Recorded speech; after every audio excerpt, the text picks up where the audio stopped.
Day 48, April 8th. It's still raining. And it's like 30 degrees. So, it's pretty cold and pretty miserable.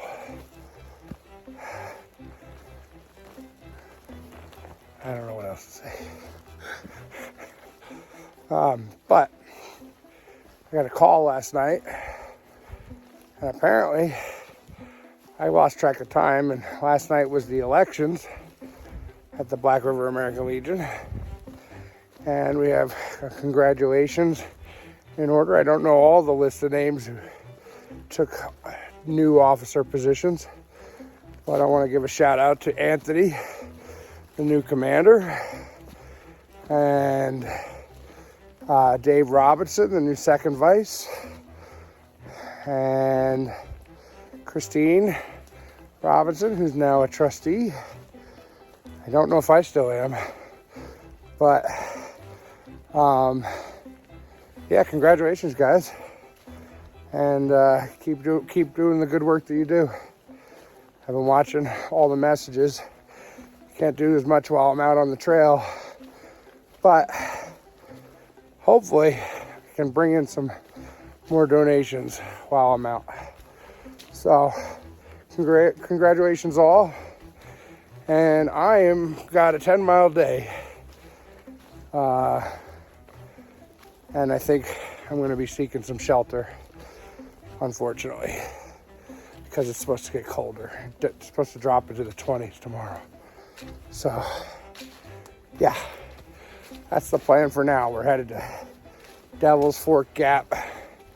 And I don't know the name of the hostel, but Dr. Quinn, Optimus, and Dog Tag have already headed out and are on their way and trying to make arrangements. Wouldn't be so bad if it wasn't wet as well. With the rain and fog and moisture, just makes everything worse. And it's supposed to be pretty windy too. So that's the start of this day.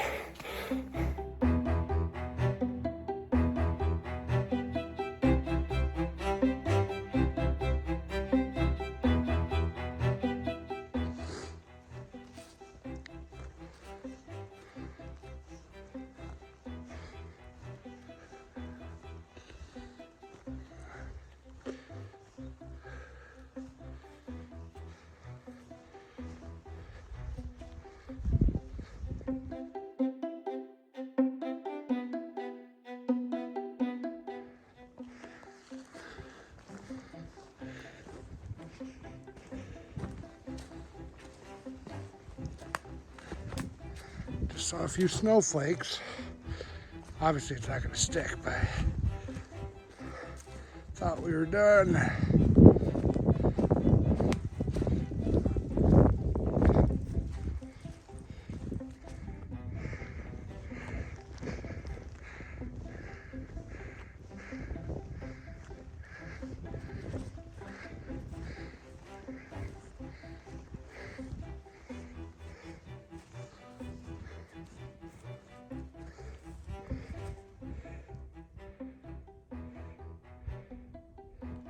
You know, I typically don't take the bypass when I'm on the trail, but I don't know. This one, I don't know. In normal life, I think I might be bypassing the Big Butt in the supermarket or something. But I think I'm gonna go over the Big Butt.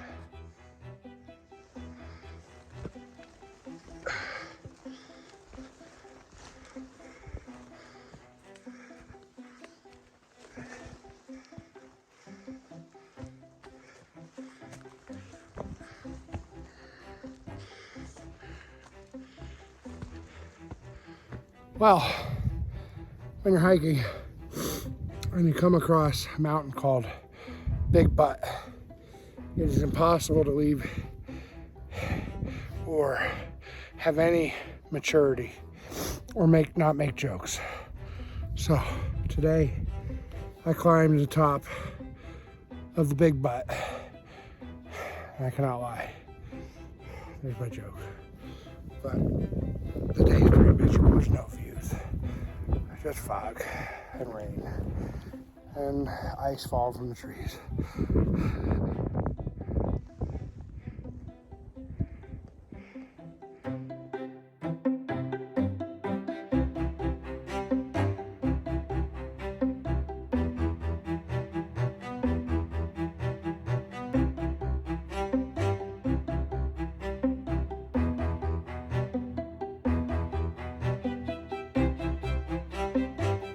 So, I knew this was coming.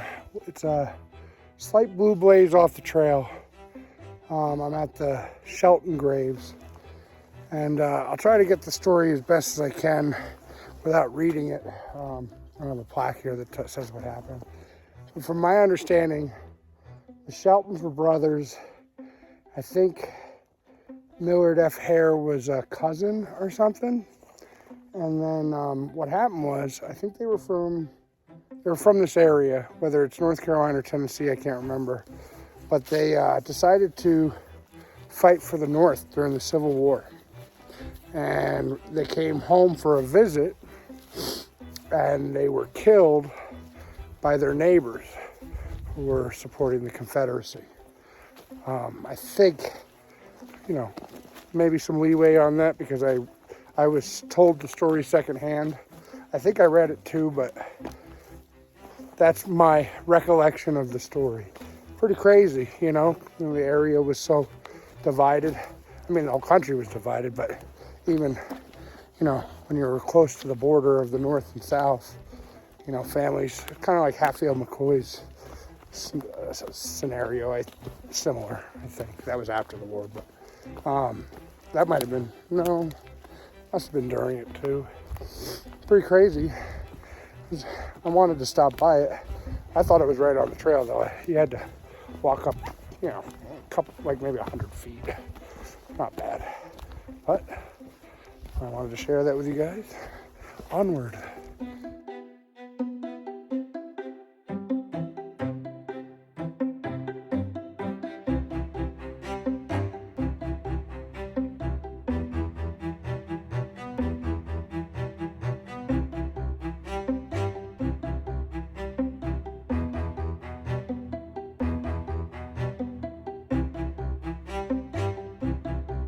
Well, we made it to Nature's Inn Hostel.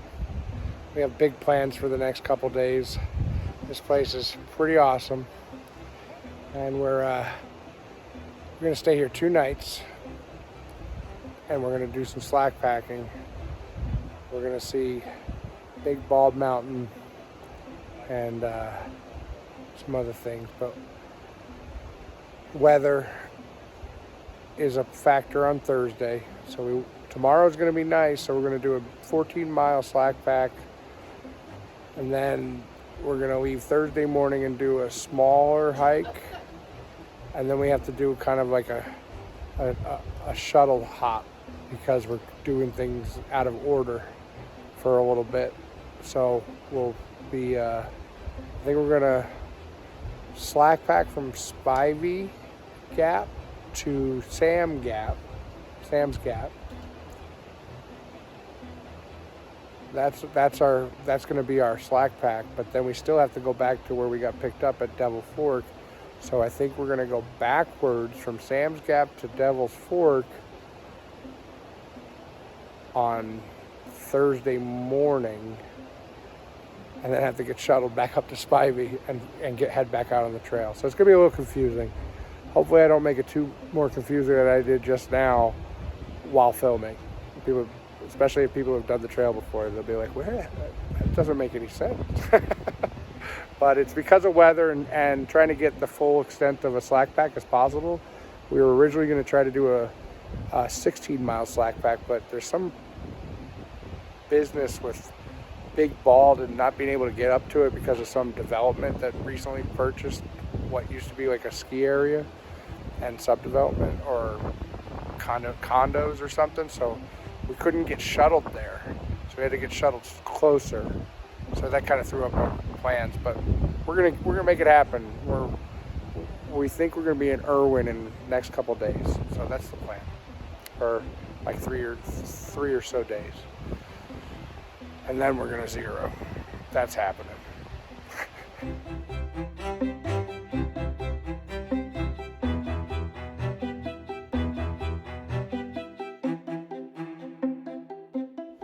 So, I had an idea, something I've been wanting to do for a while, but I kept forgetting about it.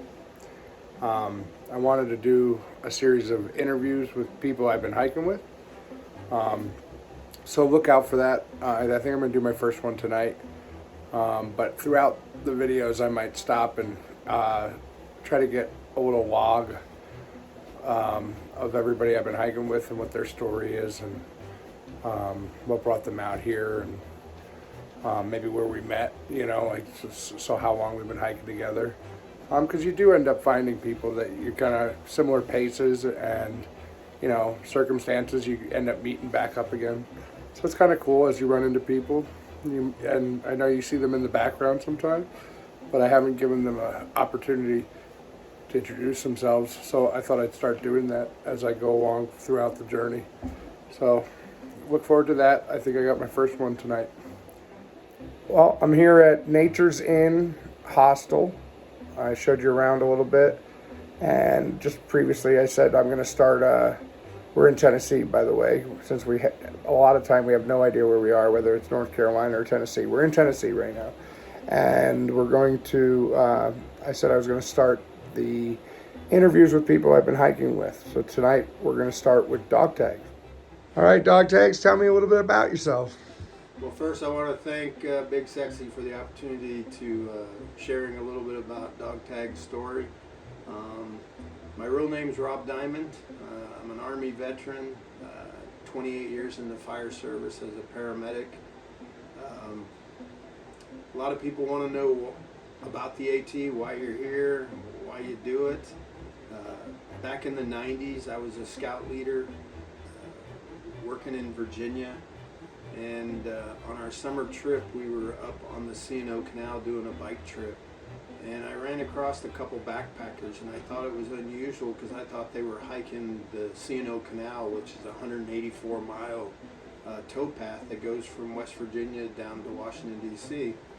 Well, they said, no, we're not hiking the towpath, we're hiking the AT.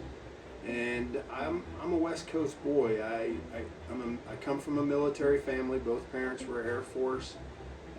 Grew up predominantly on the West Coast. I was born in California, but I lived in Las Vegas, Nevada. And so when I joined the military, it kind of moved me around, and I got to come here to Virginia, or come to Virginia. And while I was on this bike trip, we ran into these two guys hiking, and they told me about this thing called the AT. And I said, what's the AT? They told me, and I thought at the time, wow, that seems like a pretty cool thing to do. So when we got home from our bike trip, the adult leaders asked me to plan for something for the following year. And I got to the older boys, and I said, hey, how about we go hike this AT that everybody's talking about? So we put together a plan, and we hiked from Virginia to Pennsylvania. They currently call it the 4-State Challenge if you were going to do it on the hike, but you do it in 24 hours. We did it in a week. Beautiful trail, loved hiking through Harper's Ferry, up into Maryland and on into Pennsylvania. So kind of got to set the seed in my, is something I wanted to do. And last year at Easter, my family, I'm the father of 7 kids, 6 of which I've adopted, which kind of makes me a unique guy. And they range from ages 8 is the youngest, and my oldest daughter that I've adopted is 23, but my oldest son is my wife's biological son. He's 49. I'm 62, by the way. I haven't mentioned that. And so we were sitting at our Easter dinner last year, and my kids were all talking about their bucket list items. And my second to youngest son, Zach, we call him Bubba, he goes, Dad, what's your bucket list item? And I said, well, I'd like to hike the AT. And of course, most of my kids grew up on the West Coast. After I retired from the fire service, I moved to Virginia. And so he goes, what's the AT, Dad? And Told him it's a trail, a hiking trail that goes from Georgia to Maine. Well, how far is it, Dad? It's 2,200 miles. Now, when my kids were younger, I lived and worked in Las Vegas, but my wife's family was from Virginia. So each summer we would come from Vegas to Virginia. They'd spend their summers out in Virginia. So my son knew that from door to door, from Vegas to Virginia, was 2,300 miles. And so my son said, Dad, that's like walking to Vegas. And I go, exactly. And so my wife was kind of sitting off in the back, and she goes, well, if that's what you want to do, why don't you go do it? And I looked at her and I says, because we've got an 8-year-old. You know, she goes, well, you don't think I can take care of an 8-year-old? And so that day I got permission. I tell people I got permission from my family to do it. Other people say that, well, no, Rob, you got your family's blessing to do it.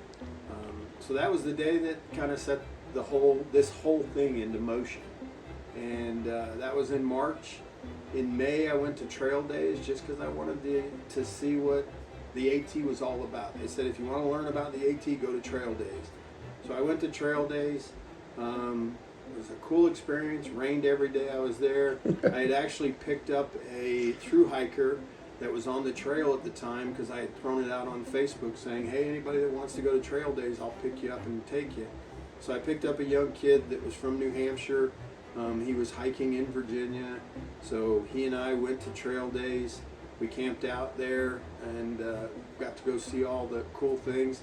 But while I was there, there's a veterans garden right as you enter Damascus. You go through the arch and there's a beautiful veteran memorial garden that they have there in Damascus. And I was sitting there just kind of enjoying. There's a stream that runs by the garden, and this guy walks up, and at the time I had a red shirt on, like Marine Corps red, and I had the number 22 is on the back of it. And he goes, hey, are you with the 22 Foundation? And I go, no, sir, why? And he goes, well, I'm a veteran. I planned to kill myself. And I reached out to the 22 Foundation, and they have been helping me. And as part of the help, they encouraged me to hike the AT as a form of healing. And I just thought that was the coolest thing. Well, the 22 that was on the back of the shirt was the year my daughter graduated from a military college. She went to VMI, Virginia Military Institute, and she's now a first lieutenant in the Army stationed in Hawaii. So on the way home from Damascus, I called her and told her about my experience, and she said, well, Dad, maybe that's what you need to do, is bring attention to veteran suicide. Unbeknownst to me, there's somebody that already had done it. His name's The Keeper. If you haven't watched his movie, I would highly encourage you to watch his movie. That really shows what we're doing out here on the trail, partly. But he carried name tapes, and the military name tapes, and he had 363 of them. And I learned about his story after I had decided to do this, and so I didn't want to do name tapes, but I have a laser engraver at home, so I chose to laser engrave dog tags. Hence, that's where I carry this bundle of dog tags with me on my pack, and that's where my trail name comes from, Dog Tag. Outstanding. Thank you very much for your time. Yes. Yeah. And thanks for doing the interview. Did I answer all your questions? I think you did. I think you nailed it. Well, I just want to say thank you again for watching Big Sexy's videos. If you have an interest in following Dog Tag, I also have a YouTube channel. It's called Dog Tag Hiking the AT. Mine's probably not as funny or as good as his. He's much more better about getting his up on a daily basis. I usually put them up 2 or 3 days at a time whenever we get into these hostels. And like I said... I actually do have a question. I forgot. We forgot one. How long have we been hiking together? Like, where did we first meet? Well, Big Sexy, I met on Waya Bald, and it was funny because I think we had kind of met on the trail going up to Waya Bald, and you know, Dog Tag's not the fastest hiker. Neither is Big Sexy. Yeah, I've gotten better about going up hills. My problem is I have old man knees. And so going downhill is sometimes slow. But we got to the top of Waya Bald, and I'm sure you saw in Big Sexy's video, beautiful fire tower up there where you get some great views, and we had gone up and seen the views, and I saw him up there videotaping some stuff. Then I came down off the tower and was sitting there kind of enjoying the afternoon because it was a beautiful sunny day. And next thing I know, here comes Big Sexy and a couple of the other guys saying, "We gotta go, go, go." And I'm like, "What's going on?" And they say, "Well, they're calling for lightning coming in here. We need to get off this mountain." And so, of course, they all grab their packs, and one thing Big Sexy can do is he can get down a mountain a lot faster than I can. And so he took off down to the next shelter, and of course, they got there before the rain started. I got there after the rain, and I wasn't completely soaked when I got there, but yeah, I got there and they were all sitting in the shelter, and Big Dog Tag walks in, kind of like a wet puppy, and but I had to stop and get my water on the way in, and that was the first day that we met. The next day was kind of cool because we had to walk a ridge line, and there were some really rocky areas, and I'm sure he probably posted his video that I shot of him walking down through a rocky section, but he took my camera and videotaped me going down. And so that's kind of was our first real interaction. It was nice. I should say that I started in Amicalola on February 16th. I hiked to the bottom of the Smokies, but because I have what they call UC, ulcerative colitis, I have to go home every 8 weeks to do an infusion. And my plan is to go home and do my infusion, and then instead of coming back down to the south, I was just going to start in Shenandoah in Virginia where I live and hike south. I did that for a week, and it just wasn't working for me. This whole AT is one of the greatest social experiences that you could ever ask for, and you're meeting people that you probably would. I mean, Big Sexy and I think would probably in a normal life would probably could be good friends and hang out at the American Legion together and do all those kind of things. But there's some people in our tramily that probably we wouldn't normally have contact. You'll get to meet them in subsequent interviews, but I was missing the social element on the trail. And so Optimus, one of the other hikers in our group, sent me a text one day and said, "Dog Tag, we're missing you. Why don't you come back south and hike?" And it was funny, that day I had been thinking I needed to get off trail, and it was whether I was going to go home and quit or whether I needed to go back south. And so then the next morning when I woke up, I had an internet signal, and I looked on my Facebook page and saw that a firefighter from the department I'd worked at had committed suicide 2 days prior. I was kind of pretty frustrated that day, and if somebody ever reads the journal, they think they're probably going to read that Dog Tag was having a mental breakdown. But I called my sister and said, "Hey Janet, can you take me back to North Carolina, because I need to get back hiking with a group of people." And at the time I thought it was just Optimus and Dr. Quinn. And when I got to Hot Springs, got to hook back up with Big Sexy and Stick, and we've been hiking ever since, and I really enjoy it. They took the time yesterday to make me part of their 300-mile marker. I've done 300 miles, but because I jumped over the Smokies and didn't do the Smokies, I have to come back and do that section. But when I hiked up in Shenandoah, I did the equivalent of what the Smokies were. So yeah, I've done over 300 miles on the trail so far. And my plan is to summit Katahdin on 9/11. Being a firefighter, it's just an important day in my life. And my daughter plans to fly from Hawaii, and we're gonna hike to the top. We do the 9/11 stair climb. We try to do a 9/11 stair climb every year in honor of the falling of the towers. And so she suggested, "Hey Dad, if you're gonna go to Katahdin, why don't we do it on September 11th?" And so that's kind of Dog Tag's plan. We're gonna try to get there, and hopefully with the encouragement of a good strong tramily, we can make it on September 11th. So I don't know. Did I answer all your questions? Oh yeah, absolutely. I probably gave you more than what you wanted, but Hey, you give Dog Tag a chance to talk about his, you know, and I am doing a fundraiser similar to what Big Sexy's doing. My fundraiser is on my, you know, if you look on my YouTube page, you'll see it up on top there. But I'm asking people a penny a mile, and if you do the math, a penny a mile ends up being $22 donation, and you'll see that 22 has become a big number for me. With the 22, we're losing 22 vets a day to suicide. We're losing more firemen and policemen to suicide than line of duty deaths, and this is something we need to bring attention to. And you know, that's why it kind of hit me hard that day when we lost a firefighter. He was a veteran Marine that had been working as a firefighter paramedic.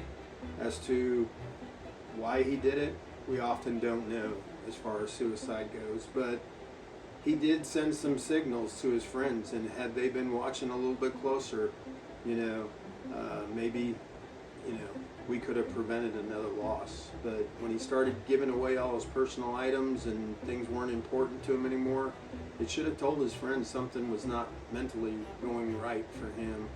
And, you know, in the American Legion, we have a program called Be the One, you know, and I would strongly encourage anyone, you know, on Big Sexy's page or my page or out there, if you suspect somebody's in jeopardy of hurting themselves, be the one. Step up, talk to them, get them some help. So I thank Big Sexy for the opportunity for letting me talk about my cause. You know, now he has to do an interview for me when we get a chance to do it later. But you know, thanks for following him, and continue to subscribe, comment, and do all those other things that they say to do with your YouTube channel. So thanks, Big Sexy. Anytime. Thank you.